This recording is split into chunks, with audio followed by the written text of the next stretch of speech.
Hello, friends. Today's Bible passage is Judges chapter 2.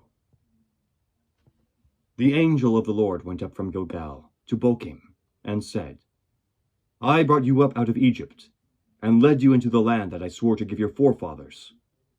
I said, I will never break my covenant with you, and you shall not make a covenant with the people of this land, but you shall break down their altars. Yet you have disobeyed me. Why have you done this? Now, therefore, I tell you that I will not drive them out before you. They will be thorns in your sides, and their gods will be a snare to you. When the angel of the Lord had spoken these things to all the Israelites, the people wept aloud, and they called that place Bokim, weepers. There they offered sacrifices to the Lord. After Joshua had dismissed the Israelites, they went to take possession of the land, each to his own inheritance. The people served the Lord throughout the lifetime of Joshua and of the elders who outlived him and who had seen all the great things the Lord had done for Israel.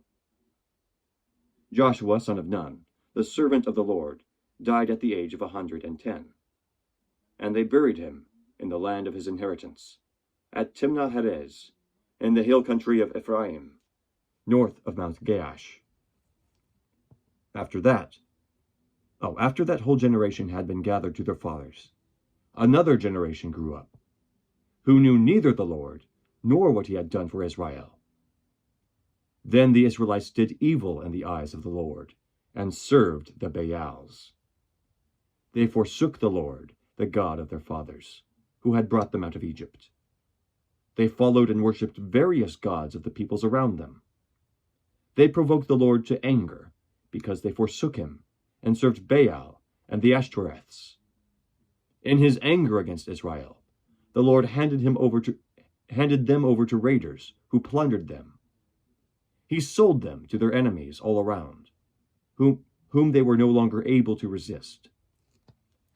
Whenever Israel went out to fight, the hand of the Lord was against them to defeat them, just as he had sworn to them. They were in great distress. Then the Lord raised up judges, who saved them out of the hands of these raiders.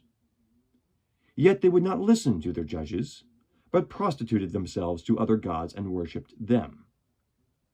Unlike their fathers, they quickly turned from the way in which their fathers had walked, the way of obedience to the Lord's commands.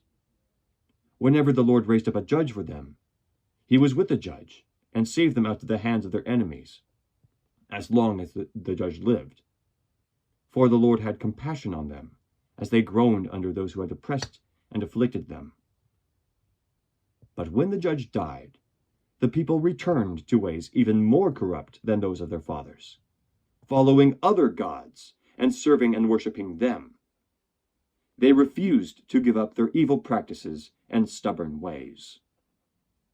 Therefore, the Lord was very angry with Israel and said, Because this nation has violated the covenant that I laid down for their forefathers, and has not listened to me, I will no longer drive out before them any of the nations Joshua left when he died. I will use them to test Israel and see whether they will keep the way of the Lord and walk in it as their forefathers did. The Lord had allowed those nations to remain. He did not drive them out at once by giving them into the hands of Joshua. The word of the Lord.